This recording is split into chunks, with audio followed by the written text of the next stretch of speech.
दोस्तों, गेहूं की बुआई करते वक्त हम बड़े उत्साह के साथ अपने खेतों की अच्छे से जुताई करते हैं। उसके बाद संतुलित मात्रा में खाद उर्वरक अपने खेतों के अंदर डालते हैं। फिर देखते हैं कि हमारे एरिया के अंदर सबसे ज़्यादा उत्पादन देने वाली वैरायटी कौन सी है। फिर उसको सेलेक्शन करके अपने खेतों के अंदर लगाते हैं।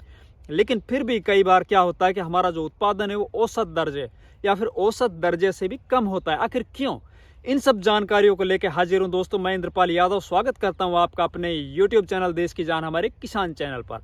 किसान भाइयों, हमारी जो फसल होती है खरपतवार की वजह से उसके अंदर जो नुकसान होता है लगभग 30% का, उसको किस तरह से बचाया जा सके और पिछले साल की अपेक्षा 30% उत्पादन हम किस तरह से बढ़ा सकें, ये सब जानकारी आपको इस वीडियो के माध्यम से मिलने वाली है। जितने भी किसान भाई हमारे चैनल पर नए आए या जिन किसान भाइयों ने चैनल को अभी तक सब्सक्राइब नहीं किया है, कृपया चैनल सब्सक्राइब कर लीजिए, वीडियो को लाइक और ज़्यादा से ज़्यादा शेयर कीजिए, जिससे कि ज़्यादा से ज़्यादा किसानों तक हमारी ये बातें पहुँच सके और वो अपनी फसल का उत्पादन है वो बढ़ा सके। दोस्तों, सबसे पहले बात करते हैं खरपतवार आखिर गेहूं में इतने खतरनाक क्यों होते हैं। देखिए, सबसे पहले मैं आप लोगों को बता देता हूं कि हमारे खेत के अंदर अगर गेहूं के ही पौधे होंगे तो हम जितना भी उसके अंदर फर्टिलाइजर डालेंगे, वो चाहे बुआई से पहले अपन ने डाला हो या फिर सिंचाई करते वक्त जब अपन यूरिया, जिंक वगैरह या कोई भी माइक्रो न्यूट्रिएंट्स जो भी अपने खेतों के अंदर डाल रहे होते हैं, तो गेहूं के पौधों को ही मिलेगा। या फिर जब अपन सिंचाई कर रहे होते हैं तो जितना भी पानी अपन ने खेतों को पिलाया है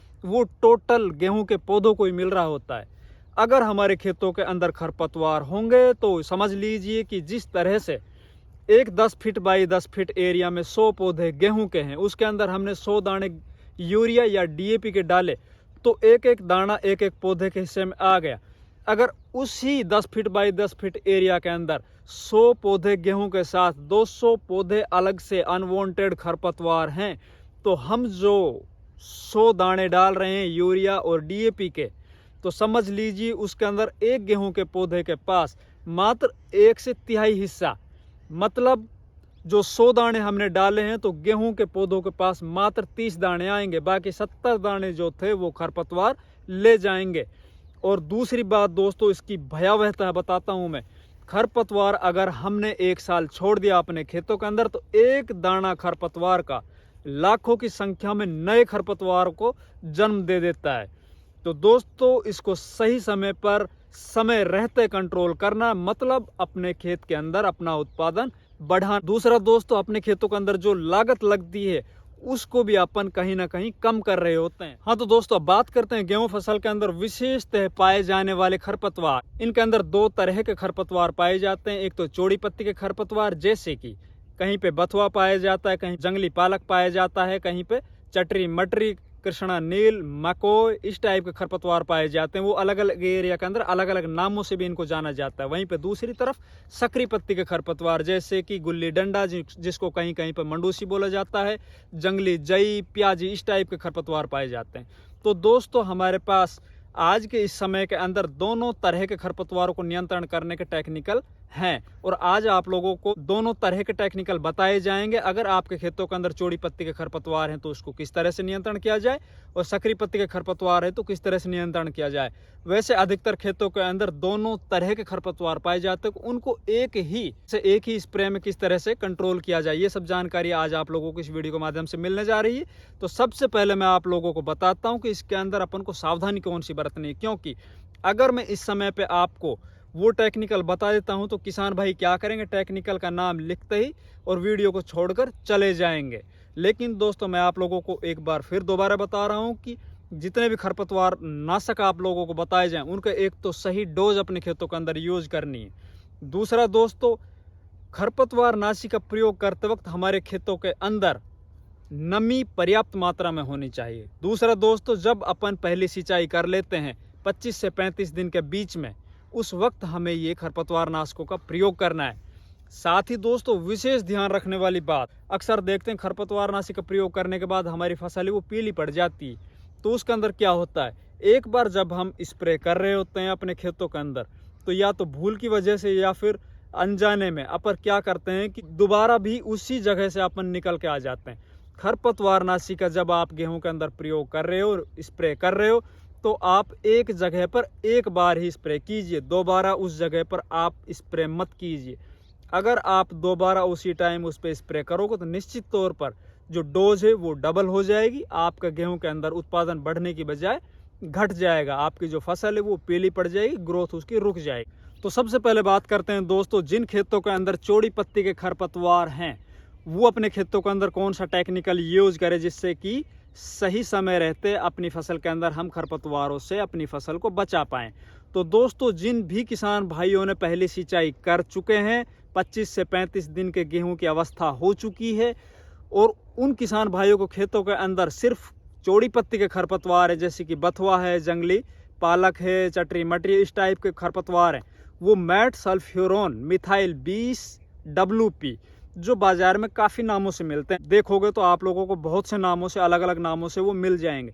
आप वो लेके आइए, 8 ग्राम पर एकड़ के हिसाब से उसकी जो डोज है अपने 1 एकड़ के अंदर स्प्रे कीजिए। पानी की जो मात्रा है लगभग आप 150 लीटर पर एकड़ के हिसाब से पानी की जो मात्रा है वो रखनी है दोस्तों। तो metsulfuron methyl 20 WP wettable powder form में ये आता है, उसकी स्प्रे कर दीजिए। आपके बथुआ है, जंगली पालक है, ये जो चौड़ी पत्ती के खरपतवार है वो निश्चित तौर पर 5 से 7 दिन में ख़त्म होने शुरू हो जाएंगे, और लगभग 15 से 20 दिन में वो पूरी तरह से ख़त्म हो जाएंगे। लेकिन विशेषकर सावधानी दोस्तों यही रखनी है इसके अंदर, एक तो आपके खेतों के अंदर नमी पर्याप्त मात्रा में होनी चाहिए। दूसरा, आप जब इसकी स्प्रे कर रहे हो उस वक्त इसके अंदर 2 या 4 पत्तियों की खरपतवार है वो हो चुका हो। अब बात करते हैं दोस्तों सकरी पत्ती पे। तो जिन खेतों के अंदर सकरी पत्ती के खरपतवार पाए जाते हैं उन खेतों के अंदर आप क्लोडोनोफोप नाम से टेक्निकल आते हैं, बहुत सी कंपनियों के अलग अलग नामों से बाजार में आप लोगों को मिल जाएंगे, उनकी आप अच्छे से स्प्रे कर दीजिए।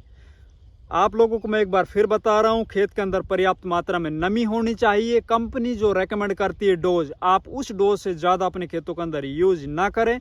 एक बार जहाँ से आप स्प्रे कर देते हो वहाँ पे दोबारा से स्प्रे उस वक्त ना करें, आप ये कीजिए। अब बात करते हैं दोस्तों, हमारे देश के अंदर अधिकतर खेतों के अंदर चौड़ी पत्ती और सकरी पत्ती दोनों तरीके से खरपतवार पाए जाते हैं। इनको एक ही स्प्रे में अपन किस तरह से कंट्रोल करें? तो दोस्तों, जिन खेतों के अंदर चौड़ी पत्ती और सकरी पत्ती दोनों तरह के खरपतवार हैं उनको नियंत्रण करने के लिए हरियाणा एग्रीकल्चर यूनिवर्सिटी और पंजाब एग्रीकल्चर यूनिवर्सिटी द्वारा रेकमेंड क्रिस्टल क्रॉप प्रोटेक्शन का ACM 9 करके एक प्रोडक्ट आता है जिसके अंदर क्लोडिनोफॉप 9% और मैट्रीब्यूजन 20% WP फॉर्मुलेशन में है।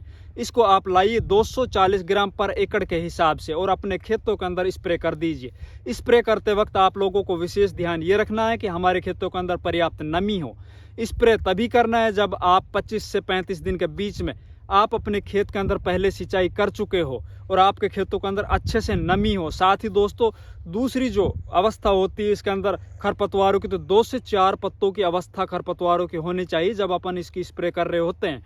इसके अंदर विशेष सावधानी दोस्तों यही है कि आप जहां पे भी एक बार स्प्रे करके निकल जाते हो वहां पे दोबारा स्प्रे मत कीजिए, क्योंकि वहां पे आपकी जो डोज है वो बढ़ जाएगी और आपकी फसल के अंदर पीलापन आ जाएगा। तो आप ये सब काम कर लीजिए, निश्चित तौर पर आपके खेतों के अंदर जो भी खरपतवारों की समस्या है वो खत्म हो जाएगी। आपका जो फसल है वो बहुत अच्छे से लहलहा उठेगी दोस्तों। अब आगे दोस्तों, अपन पहली सिंचाई करने के बाद खरपतवारों की नियंत्रण करने के बाद हमें कौन कौन से खाद उर्वरक अपने खेतों के अंदर यूज करने हैं जिससे कि ज़्यादा से ज़्यादा संख्या में हमारे खेतों के अंदर कल्लों की संख्या हो, उसका फुटान है वो ज़्यादा से ज़्यादा हो, ये सब जानकारियाँ लेके मैं आगे आपके सेवा में हाजिर होता रहूँगा।